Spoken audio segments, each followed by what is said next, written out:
naman sa bawat isa sa atin. Tayo po ay magsitayo at tayo natin yung ating puso.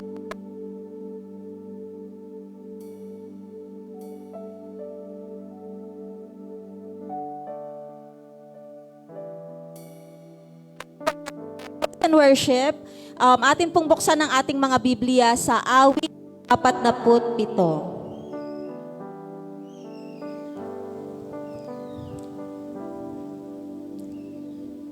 Again, that's awit 47. Ito ay para sa ating kataas-taasang hari. Ang awit na katha ng angkan ni Kora upang awitin ng punong mga awit. Magdiwang ang lahat ng mga nilikha. Pumalakpak kayong may awit at tuwa. Bilang pagpupuri sa Diyos na dakila.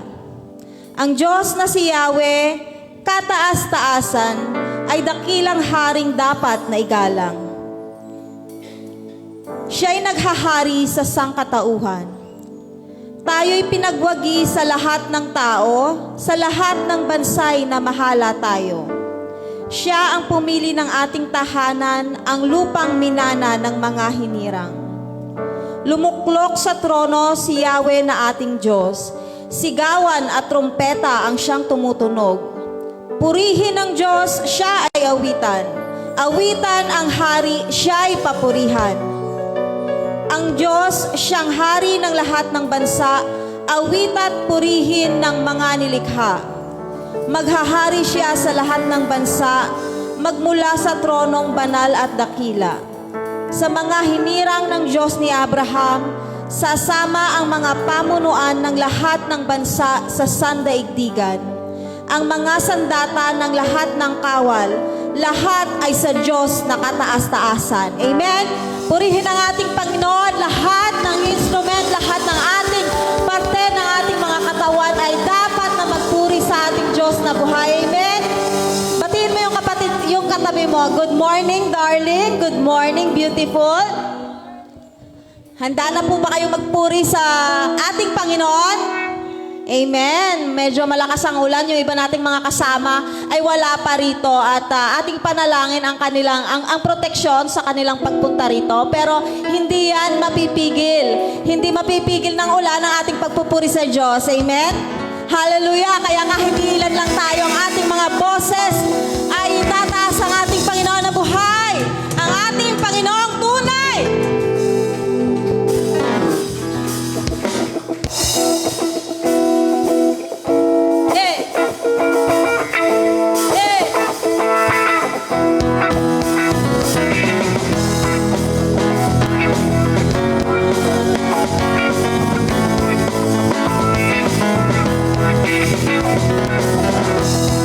Pwede po ba natin palakpakan ang ating mga kamay sa ating Panginoon?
dapat purihin kundi ikaw na aming Panginoong tunay. Panginoon, salamat sa iyong pag-ibig, sa kapayapaan na lagi mong binibigay sa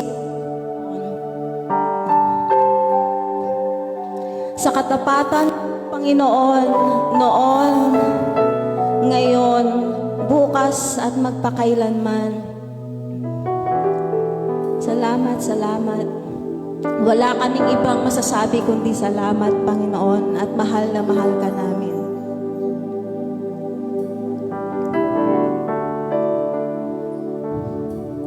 Papurihin ka, O Diyos, sambahin ang iyong pangalan.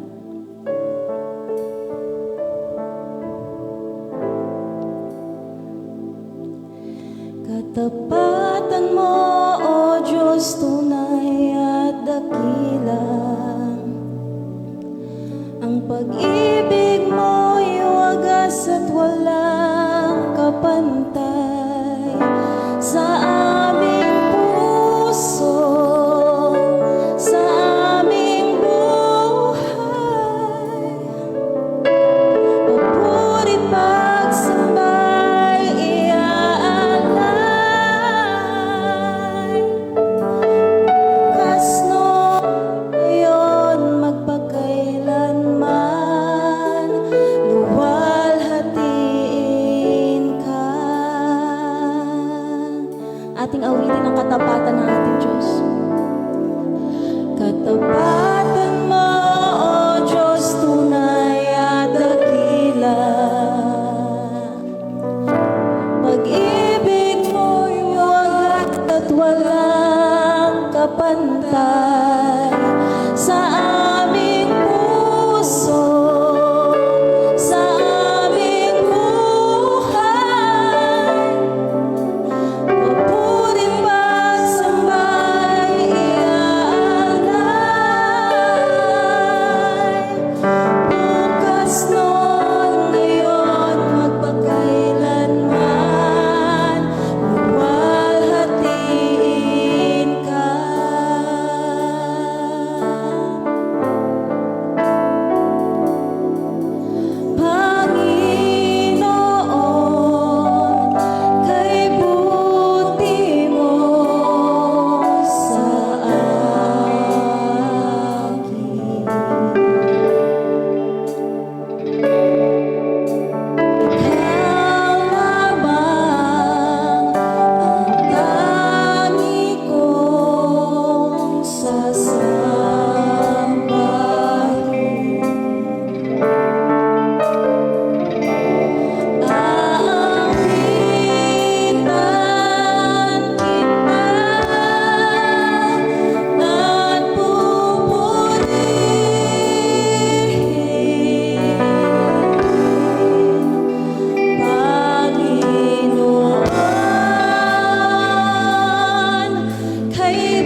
minsan pa, sige nga, sabihin mo noon, ngayon, kailan pa man, ikaw ay tapat, Panginoon.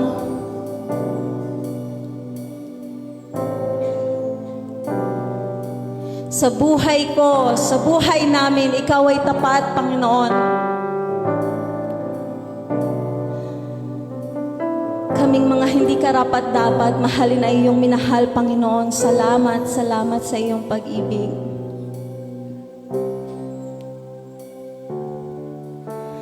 Purihin ka, O Diyos. Purihin ang iyong ngalan. Maari bang minsan pa awitin natin kung gaano napakabuti sa ating buhay ang ating Panginoon?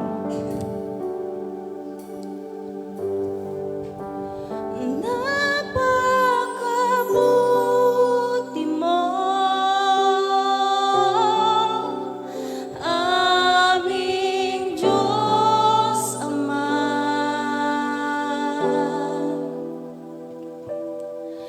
Iyong likha'y luluwalhatiin ka.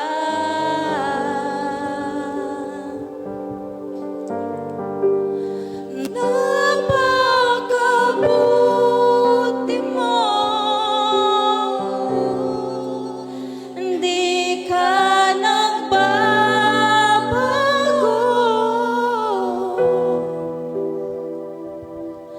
Noon, ngayon, kailan pa man. Noon, ngayon, noon, ngayon, kailan pa man. Noon, ngayon, kailan pa man. Sa buhay ko'y tapat. Purihin ka. Purihin ang iyong ngalan, Panginoon. Yeah.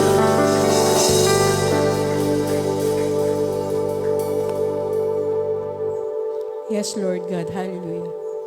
Tunay nga po, Panginoon, na napakabuti niyo, O God.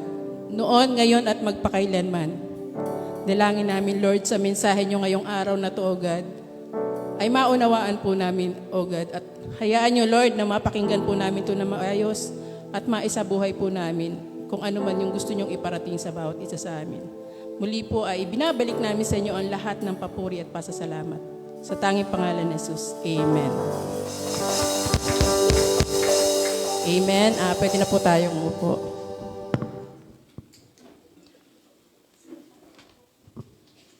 So, pwede po tayo dito sa may unahan, no? Maraming bakante.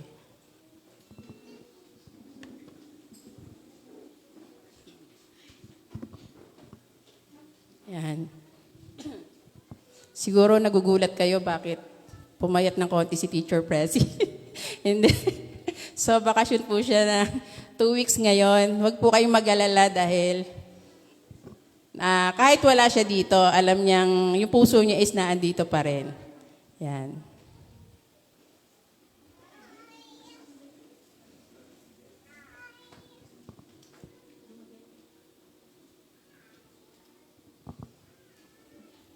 Yan.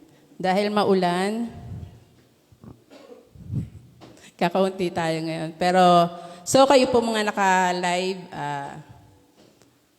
sana po sama-sama tayo makinig sa mensahe ng ating Panginoon. Bago tayo magsimula, may isa akong kwento. Meron kasing isang lalaki na lumapit kay pastor.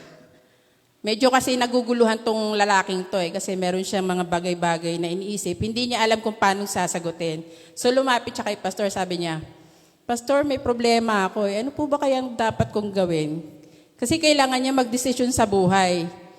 Ano po kaya ang pwede kong gawin? Kasi parang gusto ko na kasing mag-asawa. Medyo matagal na rin kasi siyang, kumbaga graduate na siya, may maganda na siyang trabaho, pero kailangan niya na rin lumagay sa tahimik.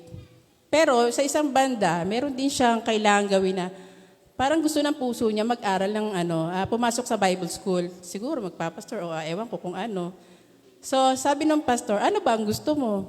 Para po kasing parehong gusto ko, sabi niya. So naguguluhan siya. Sabi ng pastor, nag-isip siya, Hindi naman pwedeng sabihin na pastor na ito ang gawin mo kasi baka mamaya magkamali si pastor. So gumawa si pastor ng parang style. Sabi niya, sige ganito gawin natin. Kumuha si pastor ng isang bote ng tubig. Yan, sabi niya, sige, itong boteng to, itatayo ko dito. Kapag ito bumagsak pakaliwa, ibig sabihin, sundin mo yung puso mo, pwede ka nang mag-asawa. Sabi nung Kaya pag gumanito daw, kaliwa, di ba? Pag bumagsak pa kaliwa, pwede na siya mag-asawa. Pero pag bumagsak siya pa kanan, pwede kang pumasok sa Bible school. Kasi dito tayo bibise, sabi ng pastor. So ang ginawa ng pastor, sige, ito, umpisa na natin. Nung ginano ni pastor, papesto ko na, ginano ni pastor. Nung ibibitawan niya na, syempre, na medyo tabingi siya, nung babagsak niya, sabi nung lalaki, ay wait lang pastor, parang tabingi po ata yung bote niyo. Kasi pag babagsak niya, sigurado pag ganito, ibig sabihin, papasok ako sa Bible school. Ay sige, ayusin natin. Di inulit ang pastor. Ito si pastor, bago niya itumba, nakaganito naman. Hindi pa rin nakaganito. Nung itutumba niya na, hindi na pinigilan ng lalaki. Siguro, kaya hindi niya pinigilan kasi mas gusto niya mag-asawa. Di ba? Sabi sa ating kasi mga tao, kapag gusto natin, parang hindi tayo bumibase sa kung ano yung dapat. Bumibase tayo sa anong gusto natin. Sabi nga dito, when you come to God and make decision, you remove all your biases. Kailangan wag tayo maging bias. Kasi minsan nagiging bias tayo eh. Minsan kung ano yung gusto natin, yun yung bibigyan natin ng atensyon. Pero kung ano yung ayaw natin, medyo stopera muna siya. Kailangan maging fair tayo, maging pantay. Kasi minsan, ito yung gusto natin pero mahirap. Parang ayaw mong gawin, di ba? Kasi mahirap eh. Maraming parang, ano ba yun? Yung baka. Laging may baka. Kasi nasa negative agad siya. Pero dahil gusto ko to, kahit ayaw ko nito, pero madali, parang mas gusto, na lang niya, mas doon na lang siya sa madali. Kahit basta ayaw niya. Kahit ayaw niya, minsan basta madali, doon na siya eh. Alam mo, ang tawang ayaw, nahihirapan. Meron dito isang ilustrasyon, yan, nandiyan na pala. Ang pagdidesisyon daw is hindi isang beses lang.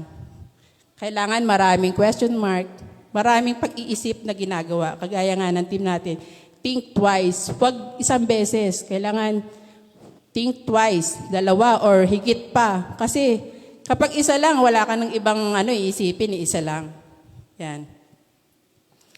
In making decision is not easy, lalo na kung pareho mong gusto. Gusto mo yung isa, pero kagaya nga na sinabi natin, mahirap, di ba? Daming baka. Ayaw mo naman ng isa, pero mas madali. Kaya parang mas gusto mo siya kasi walang hassle. Tapos yung iba naman, ginagawa nila sa paggagawa ng desisyon, bumibase sila sa, yung tawag dito, yung sign na experience nyo na ba yun? Minsan may gusto kang gawin or desisyonan or plano, mingi sila ng mga sign. Example natin doon sa mag-shota ba o mag-jowa ang tawag doon. Yan. Matagal na silang lagi nyo na sample yung mag-jowa, wala akong maisip na sample Gusto na nilang lumagay sa tahimik. Pero itong si lalaki or ito si babae, parang medyo hindi pa siya sigurado doon sa magiging partner niya, di ba? So, humingi siya ng sign. May date sila ngayong araw na to. Sabi niya, kapag umulan sa date namin, magpo-propose na ako sa kanya. Paano biglang tumirik? Paano kung biglang tumirik ang araw? Kahit sinabing signal number 1. Yun yung sinabi niya kapag umulan. Kasi alam niya, signal number 1, uulan. Kung tumirik ang araw, ibig sabihin hindi siya magtutuloy ng proposal, di ba? Ganun din, halimbawa, sa isang business. Meron tayo, pag business kasi marami tayong choices Kung ano yung business, kung ano yung pwesto, kung saan ka pupili ng pwesto, marami siyang pagpipili ang pwesto. Halimbawa, may nakita siyang pwesto. Sabi niya, kapag itong pwestong to ibinigay sa akin ng 5K, syempre mababa, kailangan mababa para kumita siya ng gusto. Ito na yung kukunin ko. Ganun pa siya, ito na yung kukunin ko, Lord. Pero ang original price po talaga ng pwesto is 10K. Syempre, sobrang baba ng di ba? Parang, hindi po yun ang talagang dapat na maging basihan yung sign. Kasi paano, yung gusto mo yung yung hingi ka ng sign pero gusto mo. Pero hindi po pala dapat yun. Kahit anong pilit na isipin natin, kahit marami na tayong iniisip ng mga mga paraan, pero parang hindi natin 'di ba? Parang nahihirapan tayo. Ano ba talaga? Minsan ito na, pero maya-maya parang nagbabago, ito na. Kaya sabi ko, ano ba talaga Lord ang dapat?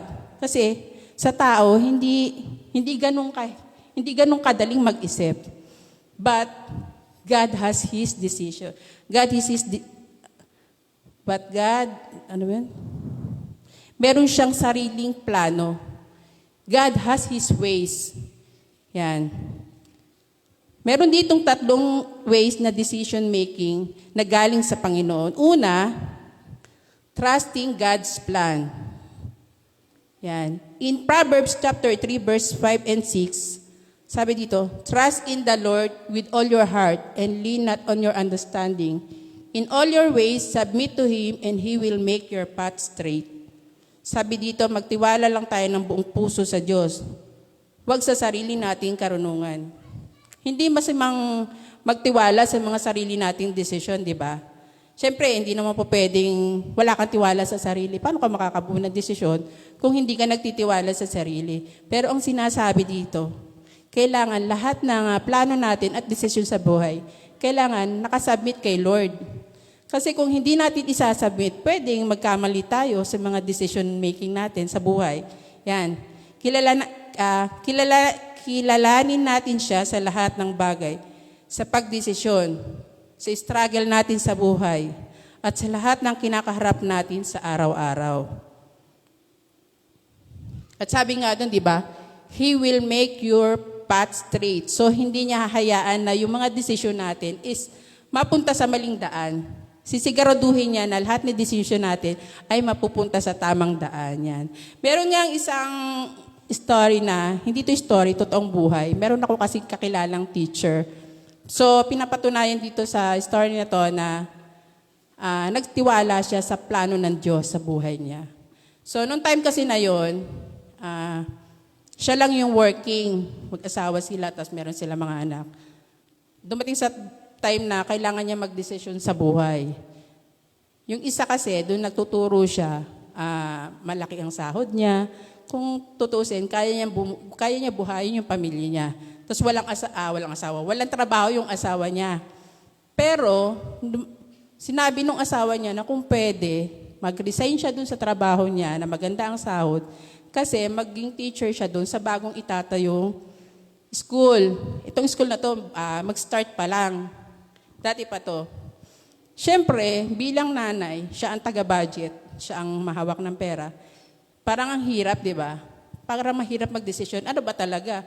Susundin ko ba yung gusto ng isip ko? Kasi isip ko, para sa mga anak ko, hindi ako magre-resign. Kasi kailangan to ng mga anak ko. Paano ko bubuhayin yung mga anak ko? Asawa ko walang trabaho. Umaasa lang sa mga bigay-bigay. Anong gagawin ko? Tapos yung isa naman, yun kasi ang gusto ni Lord. Magturo siya sa bagong school na kung saan makakatulong para makapag-minister din sa mga gagamitin ng Lord yon para mas lalong makaakay ng maraming kaluluwa at makakilala. So, dahil sa tiwala niya sa Diyos, mas pinili niya yung doon sa walang kasiguraduhan kung magkano magiging income niya. Mahirap sa katayuan nila, pero nagtiwala siya sa Diyos. Dumating ang ilang araw, talagang naranasan nila yung hirap. Hindi kasi porket sumusunod tayo sa Panginoon, ganun na di ba, alwan ng buhay natin. Sobrang parang sabi nila pag kay Lord ka, di ba? Masaya, oo, pero yung maginhawa, hindi kasi ganun kadali. Hindi ganun agad-agad. Ang Lord kasi may mga, may paraan siya. Hindi man ngayon, pero darating ang oras. Yun, di tuloy-tuloy. Naranasan nilang hirap. Hanggang dumating na kapag time na mawawalan na sila, may mga dumadating. Ang tagal na gano'n ang sitwasyon nila. Siguro, habang tumatagal, medyo gumiginhawa ng konti, hanggang tumagal ng tumagal. Hanggang umabot na siguro sila ng 20 years mahigit. Sa ngayon, ang mga anak niya is magaganda na ang trabaho. So, di ba, sinunod niya yung gusto ng Panginoon, yung plano ng Diyos. Hindi niya sinunod yung gusto niya. Kasi nga, ganun siya nagtitiwala sa Diyos. Kasi sabi nga doon, yung unang gusto ng Diyos, yung way ng Diyos is trusting God's plan. Sinunod niya yon kahit alam niyang mahirap kasi naniniwala siya sa Diyos. Yan. At sabi rin sa Jeremiah 29 verse 11, God has planned to prosper you, not to harm you, plans to give you hope and a future. So, kung plano ng Diyos ang sinunod mo, hindi niya hahayaang maghirap ka. Nararanasan mo yung hirap, pero ano lang yun? Dadaanan mo lang yun. Pero ang plano talaga ng Diyos is guminhawa ka to prosper you at yung mga mangyayari sa buhay mo sa pagdating ng panahon. Kaya yun, naranasan niya. Kapag iniisip ko nga ito, ibig sabihin, buti pa siya, nakalagpas na dun sa hirap. Paano ako, Lord, pag sumunod ako sa iyo, dadaanan ko rin.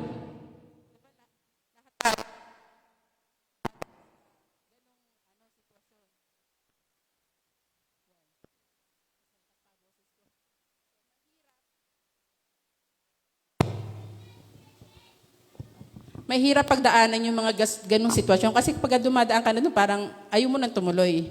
Pero dahil sa tiwala at sa pagtitiwala at kailangan nating magtiwala, siguradong malalagpasan at malalang. Hindi naman po pwedeng dito lang tayo, hindi na tayo hahakbang. Kasi pag dito lang tayo, puro problema mararanasan natin.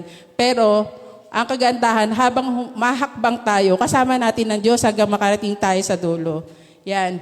If we decide to go with His plan, not ours, ano pa ba yung aasahan natin? Siyempre, marami tayong aasahan. Kagaya nga yun nangyari dun sa buhay ng isang guro. Siyempre, kilala nyo na yun, hindi ko na lang binanggit. Alam nyo kung sino yung tinutukoy kong guro. Hindi man ganun kadali at kabilis yung magandang bunga, pero mararating din yun. Kasi yun yung plano ng Diyos eh. Wala namang sinabi ang Diyos na hindi niya ginawa, di ba? Hindi niya tinupad. Yun. So, sa pangalawa naman, sa pangalawang ways ni God is seeking wisdom. Yan. Dahil nagtiwala sa Diyos sa kanyang mga desisyon, okay na ba yun? Sa tingin nyo, kapag nagtiwala tayo sa Diyos, yun na yun? Para magawa natin yung tamang desisyon o tamang plano sa buhay? Hindi.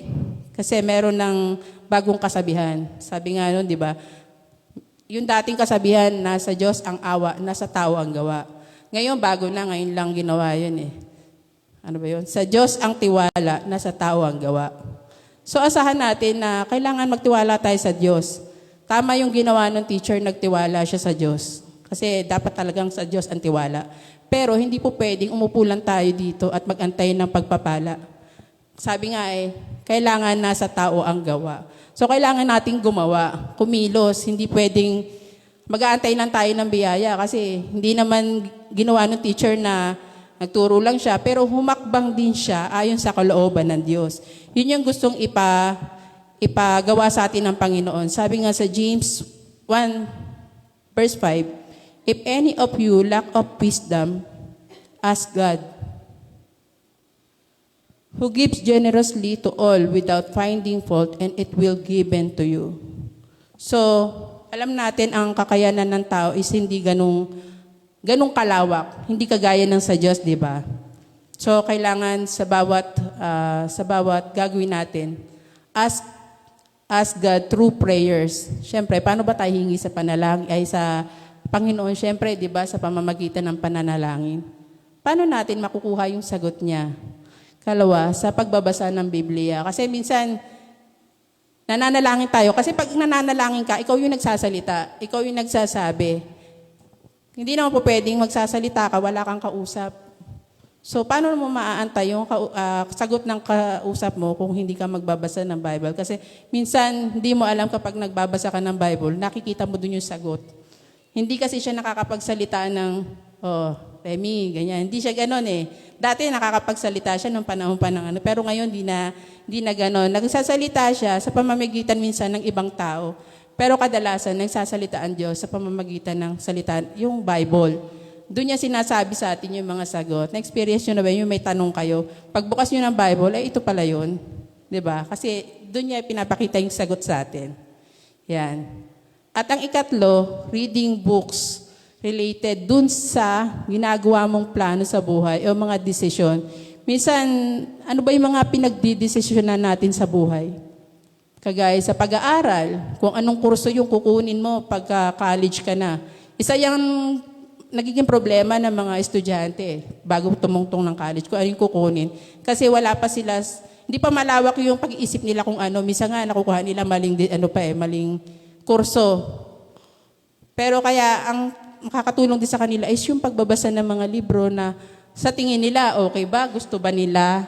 Malawak kasi ang mabibigay din ng mga libro. Pero syempre, pipiliin din natin kung ano yung mga librong babasahin natin. Hindi basta-basta kasi baka mamaya yung mga libro pala, hindi naman pala makakatulong, makakasama pa.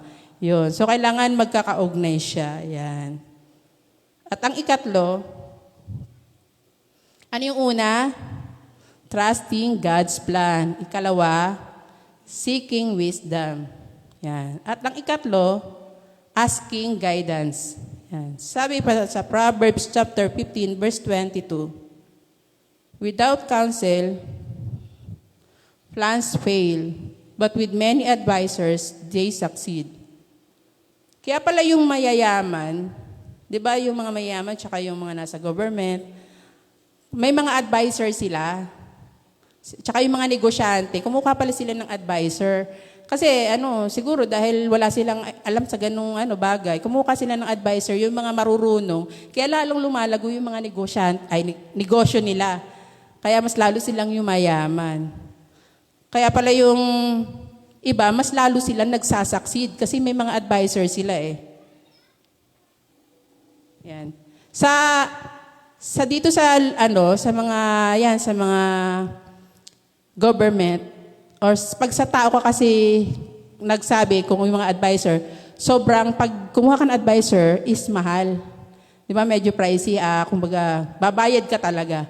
Pero sa Diyos, pag humingi ka ng advisor sa Diyos, libre. Bakit libre? Sino-sino ba yung mga advisor na tinutukoy ko? Kasi sa Diyos, pag lumapit ka sa Kanya, bibigyan ka ng mga advisor at inihanda niya talaga yon para sa ating lahat. Para tulungan tayo sa pagdedesisyon at pagpaplano sa buhay. Una, tingnan natin yung mga kailangan nating At kapag hindi pala tayo hihingi ng payo o magpapakounsel sa mga yan, pwede palang pumalpak yung ating mga plano. Kasi parang tayo lang yung nagdedesisyon eh. Hindi tayo humihingi ng guide sa kanila, di ba? Yan. Sabi sa Proverbs chapter 11 verse 14, where there is no guidance, a people falls, but in abundance of counselor there is safety. So pag mas marami ka palang counselor, mas sigurado yung mararating natin. Marami kang tagapayo. Huwag kang aasa sa isa lang, kailangan marami. Dito pumapasok yung mga taong nilalapitan natin upang makatulong sa mga desisyon or plano natin sa buhay.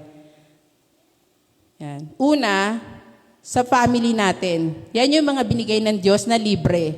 Sa tingin nyo ba libre pag humingi tayo ng advice sa magulang natin o baka sinisingil pa tayo ng mga magulang natin? Siyempre, libre yun. Kasi, kaya sa magulang natin, kasi sila yung mas nakakakilala sa atin. Ba't hihingi ka dun sa iba? Kilala ka ba nung iba? Ang nanay mo mulat bata, alam niya yung pagkatao mo. So, yung mga plano natin, halimbawa sa pag-aasawa o sa mga ibang halimbawa, gusto mo magtayo ng business or ano pa man, sa magulang tayo lumapit. Kasi alam niya na, hindi ka pwede dyan. Kasi masyado ka magastos. Para si nanay lang. Yun. Kailangan sa magulang kasi kilala ka niya eh. Paano kung alam ng nanay mo na hindi ka pala pwedeng magtayo ng ganitong business kasi hindi mo hindi mo line. Alam nila kung dito ka pwede. Halimbawa, magaling ka magluto, dito ka. Dito ka sa tindahan kasi magaling ka sa kwenta. Yan, alam ng nanay mo yan. So, kung hindi sa magulang, sa mga kapatid. Kasi minsan merong hindi close sa magulang eh. Sa kapatid, pwede tayong lumapit sa kapatid natin. Or sa mga kamag-anak na close natin. Minsan kasi yung iba mas close sa pinsan, minsan hindi sila close sa magulang, sa pinsan. Basta yung alam nating makakapag-advise sa atin ng maayos. Yan. At ang ikalawa, sa friends. Yung iba talaga sa kaibigan lumalapit eh. Kahit sa mga problema, hindi alam na magulang pero alam ng kaibigan. Yan. Mga binigay ng Diyos yan na libre eh. Binigyan tayo ng maraming kaibigan para makatulong sa atin. Kasi sa araw-araw, hindi mawawala yung plano at desisyon natin sa buhay. Kaya kailangan talaga natin ng mga kaibigang maasahan. Pero meron mga kaibigan na minsan, tawag dito, parang hindi magandang mag-advise, di ba? Siyempre, tayo bilang Kristiyano at nakakapag-aral na tayo ng salita ng Diyos, alam natin kung ano yung tama at maling advice. Pero at least, nakapag-advise sila sa atin at tayo na lang ang mamimili kung ano yung sa tingin nating tama. Yun. At ang ikatlo, yung pastors and church leader. Yan, minsan ayaw sa kaibigan kasi walang tiwala sa kaibigan. Ayaw sa magulang dahil hindi close sa magulang. Pero kay pastor, mas close siya. Kaya pwede tayo lumapit sa pastor kasi ang pastor, lingkod ng Diyos. Mas alam niya kung ano yung tama at makakabuti sa atin. Parang sila yung ginamit ng Diyos para ma-advise tayo ng maayos. Ma-counsel tayo ng maayos. Minsan hindi lang yan sa mga plano, hindi lang sa mga desisyon sa buhay. Nakakatulong din sila sa mga problema. Problema sa lahat ng aspeto ng buhay, sa financial, sa mga problema natin. Pagka may problema sa tao, di ba? Sa kanya din lumalapit at sa lahat ng mga problema, kapag na-advisean ka siya, sobrang o meron kang sama ng loob na hindi mo mailabas-labas. So kapag sinabi mo sa kanya, nagpa-cancel ka, parang inilabas mo na lahat, di ba? At sobrang doon pa lang sa paglalabas mo ng mga hinaing mo, kumbaga, para kang naluwagan, mas lalo kang makakapag-isip. Kasi nakapag-alis ka na, nakapag-alis ka na, nawala na sa puso mo yung mga hinanakit mo. Kaya maganda talaga yung lumalapit tayo sa mga pastors o sa mga church leader natin kasi minsan ang pastor sobrang busy. Meron pa rin naiiwan mga church leader. Dito sa Padilla, si Pastor Presi lang lagi natin nakikita. Pero andito yung dami nating leaders. Baka hindi nyo alam, andito sila Kuya Gilbert, sila Ate Mary Ann, sino pa ba mga leaders natin dito? Sila Nanay. Pero sa mga kabataan, yan, si Kuya Roland, si Ian, yan, sila Ate Spia. Pwede tayong lumapit sa kanila. Yung medyo hindi tayo maiilang na magsabi kung ano yung mga kailangan natin at kung may problema tayong kailangang desisyonan sa buhay. Yan. At ang huli, syempre, sa kanya mismo. Siya yung pinaka-counselor natin. Hindi na tayo pwedeng maghanap pa ng iba kasi siya talaga is complete package niya. Kung dun sa tatlo, wala. Nasa kanya na lahat. Pero paano ba natin kakausapin ng Panginoon? Para lang tayong bumabalik dun sa una, di ba? Pananalangin at pagbabasa ng Biblia. So, kailangan natin syempre yung devotion. Kailangan natin makipag-usap sa Kanya ng matiimtim. Kasi minsan, akala natin, hindi natin siya nakakausap. Kasi hindi naman talaga natin siya nakikita, di ba? Paano natin siya makakausap? Naghahanap tayo ng talagang kausap. Pero once na ma-experience nyo na kayo lang dalawa at walang ibang nakakaistorbo, mararanasan nyo talaga na sinasagot ka sa lahat ng mga sinasabi mo. Magkakaroon ka ng answer sa lahat ng mga tanong mo. Kahit madami pa yung tanong kagaya nung kanina, di ba? Ang dami niyang tanong. Lahat yan masasagot ng Panginoon. Kasi siya na yun Sabi nga doon, he is a counselor. Kaya, hindi na tayo magkakaproblema sa pag-iisip kung ano ba talaga ang gagawin ko, kung ano ba talaga yung plano ko, kung ano ba talaga ang pipiling ko, ito ba o ito. Kasi kapag sa Diyos ka lumapit, hindi na tayo problema. Sigurado dadalhin niya tayo sa tama. Yan. Sabi sa Psalm 32 verse 8, I will instruct you and teach you in the way you should go. I will counsel you with my loving eye on you. So, sinabi lang dito na siya talaga yung nag-i-instruct at nagtuturo sa lahat ng mga plano natin. Hindi na natin aasahan yung iba na alam naman natin hindi maayos. Binigyan niya tayo ng mga counselor kasi syempre gusto natin na talagang may personal na nakakausap. Pero sa totoo lang, siya talaga yung nagga-guide sa lahat ng bagay. Kaya nga sabi dito sa pagdesisyon natin sa buhay, sa pagdidesisyon o sa pagpaplano, sa totoo lang hindi madali, di ba? Magdesisyon. At sa araw-araw lagi natin siyang kasama. Yung mga ganyang plano. Kahit sa simpleng bagay. Halimbawa, ngayon, umaga. Kahit sa umaga, pagka pupunta ka ng palengke, saan kaya ako mauunang pumunta? Sa palengke o sa minsan ganun lang nahihirapan ka pang magdesisyon, napakasimpleng bagay, pero parang naubos yung oras mo sa pag-iisip, kaya tanghali na, hindi na ako nakapunta sa pupuntahan ko. Kahit sa pagluluto, minsan, yun ang problema ng mga nanay, yung pag-iisip ng ulam. Pagdesisyon pa rin yun. Kasi hindi mo alam kung ano lulutuin mo eh. Kahit sa maliit na bagay, napakahirap. Pero sa Panginoon, pagkasama natin siya, kapag nagtiwala tayo sa Panginoon, kapag nagsik tayo ng wisdom, pinag-aralan natin kung ano ba, hinanap natin kung ano ba yung mga karunungan na dapat nating matutunan. At kapag humingi tayo ng guidance sa Lord, sa tingin nyo mahihirapan pa tayo? Siyempre hindi na, kasi God is always with us. Sa lahat ng gagawin natin sa buhay, lagi siyang kasama natin. Basta kailangan tayo, hindi rin lalayo sa Kanya. So, sabi nga sa mga sa bawat desisyon natin sa buhay, huwag tayong isang beses lang mag-iisip. Huwag tayong kontento na sa ganito. Pag sinabing, ito na agad ang una ko naisip, ito na, hindi na ako mag-isip ng pangalawa. Pero hindi natin alam, baka mamaya yung unang isip mo, hindi pala yun. So, kailangan ilang beses nating isipin. Ilang beses nating planuhin. Kasi baka mamaya, hindi na pala sa Lord yung mga plano natin. Hindi na pala sa Lord yung mga desisyon natin. Kagaya sa pagiging Kristiyano natin. Kailangan pagdesisyonan natin kung ano ba talaga.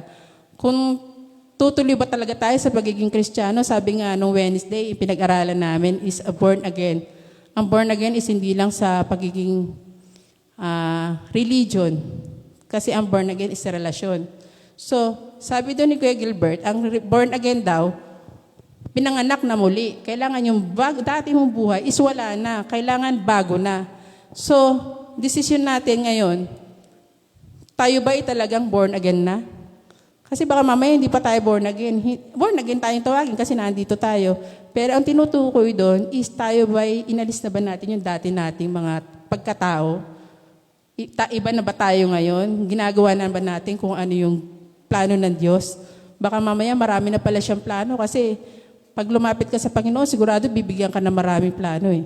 Bibigyan ka ng maraming desisyon. Nakapag-desisyon na ba tayo na susunod sa Kanya? O baka nakapag-desisyon na tayo na magiging taga-simba lang tayo tuwing linggo?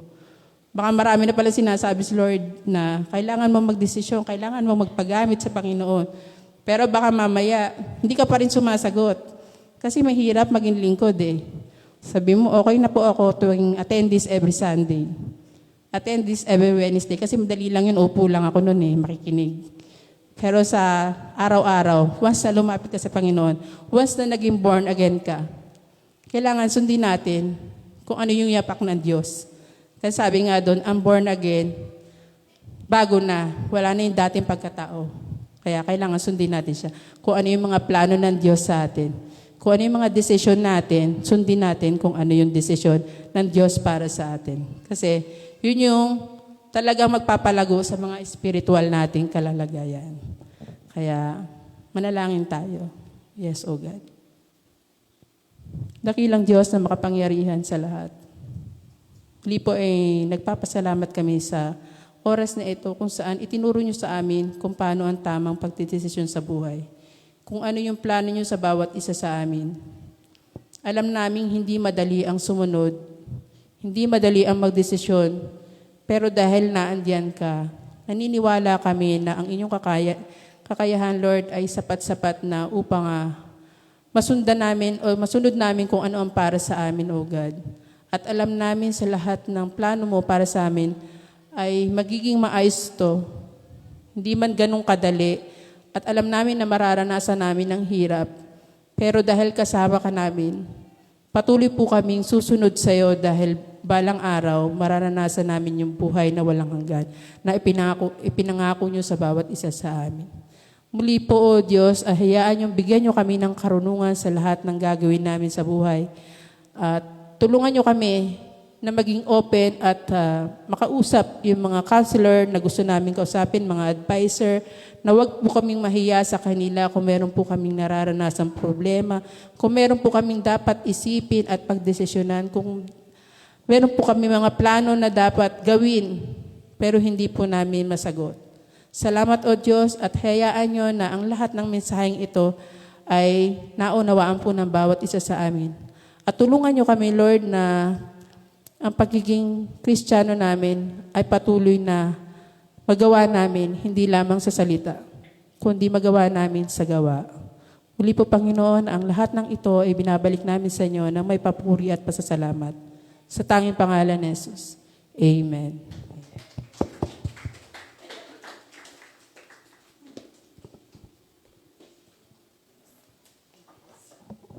Thank you so much po, Sister Remy, ang ating future pastora.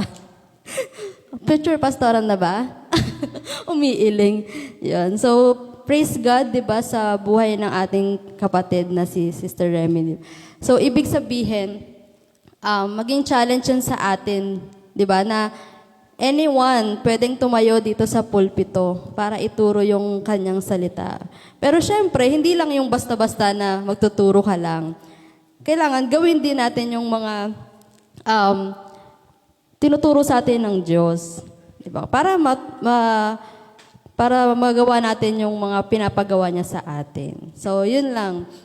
And dun sa natin ngayon, diba, sabi, think twice. Sabi mo nga sa katabi mo, think twice. Think twice. O, kanina ba tayo lumalapit, diba? Kapag tayo ay kailangan natin magdesisyon sa buhay. Diba? Dapat unang-una, sa Diyos, di ba? Dapat number 1 yun, ha? Number 1 sa Diyos. Tapos, sunod na yung mga, yung tinuro ni Ate Remy na mga tao na pwede nating lapitan. Kasi, kapag nauna yung sa mga tao, tapos ano ka na ng mga iba't ibang parang iba't ibang, syempre, ang nilalapitan natin, hindi lang naman yung mga good people, di ba? Minsan may mga nalalapitan tayo, iba pala yung pananaw sa buhay. So kapag na-feed tayo ng mga information agad, na hindi tayo lumalapit sa Lord, maguguluhan tayo, di ba? So kaya kailangan laging sa Lord tayo unang lalapit. Wag na wag siya yung magiging last resort natin sa mga problems natin sa buhay. So yun lang. And yun, thank you Lord, di ba may bago tayo natutunan ngayong Sunday na ito. And yun. For our announcement, syempre patuloy tayong merong Sunday service every 9 a.m. dito sa Padilla, Calawis, Montalban, and Pasig, and sa Basay din. Meron din tayong live via Facebook Live, di ba? Please feel free to share it dun sa mga kakilala nyo na hindi pa nakaka-attend physically. And yun, para marami tayong maabot. Kahit sa ibang bansa pa yan, pwede nating maabot through our Facebook Live. And Youth Fellowship, Pasig, Padilla, and Calawis every after service. And Montalban, every 1 p.m. every last Sunday. Prayer meeting, Montalban and Pasig every Tuesday. Via Facebook, via Zoom and video call. Pero every last Tuesday of the month ay face-to-face po ang prayer meeting nila. Calawis, every Saturday, 4 p.m. face-to-face. And Padilla, every Wednesday, 7 p.m. face-to-face. And FYI din po pala sa lahat, meron tayong tinatawag na prayer concerns na GC. So kung sino man kung hindi man kayo nakaka-attend every Wednesday ng prayer meeting or ng Tuesday every prayer meeting, pwede po kayong mag-send through messenger ng mga prayer concerns ninyo. So, meron po tayong mga prayer warriors na pwedeng mag-pray sa inyo. Kung meron man kayong problem sa health, di ba, sa school, sa work, kahit saan na gusto nyong ipag-pray, pwede nyo pong sabihin sa kung sino sa amin and isasend po namin doon sa prayer concerns. Yun. So, para kung nahihiyaman kayo personally, di ba, na magsabi ng concern ninyo, pwede po dito.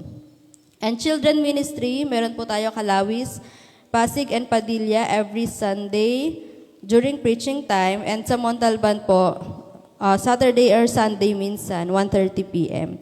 And Baras Mission, meron tayo every Saturday. So, nawa patuloy tayong makasama dito sa academic tutorial sa mga bata and Bible study na rin. And lastly, meron tayong additional sa ating mission, di ba? Yung Paupawan. naka 2 Sundays na po tayo na pagtuturo sa mga bata. Mostly mga bata yung nandoon.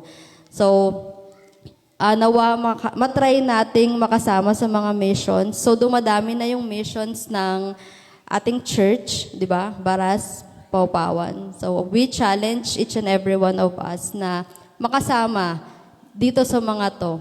Kung hindi kayo available ng Saturday, merong Sunday. O, di ba? Free naman halos lahat ng Sunday. So, sana makasama ang lahat. Tanungin mo nga yung katabi mo, willing ka bang sumama sa mga missions ng church? Umuo ba? Yon. So, sana, di ba, praying na makasama ang lahat sa atin. Ibang experience to para sa atin na talagang, basta, ibang experience siya. So, sana ma-experience ninyo at ma-experience natin lahat. So, yun lang. Ngayon po, darako na po tayo sa ating tithes and offering. Let us all bow and let us pray. Praise your name, Father God. And we praise you. Thank you, Lord, sa aming mga natutunan ngayong umagang ito. Naway, lagi ka naming kasama sa aming mga desisyon sa buhay, Panginoon, upang hindi kami maligaw ng landas and naway matuto po kaming makinig sa iyo, Panginoon, at mag-ask and mag-seek ng wisdom from you. Maraming salamat po, Lord, sa lahat ng aming lahat ng blessings na natatanggap namin sa aming buhay, sa lahat ng provision sa school and sa work, Panginoon, sa mga opportunities na aming natatanggap every day. Kayo na po ang patuloy pa Panginoon na mag-bless sa bawat isa na naririto.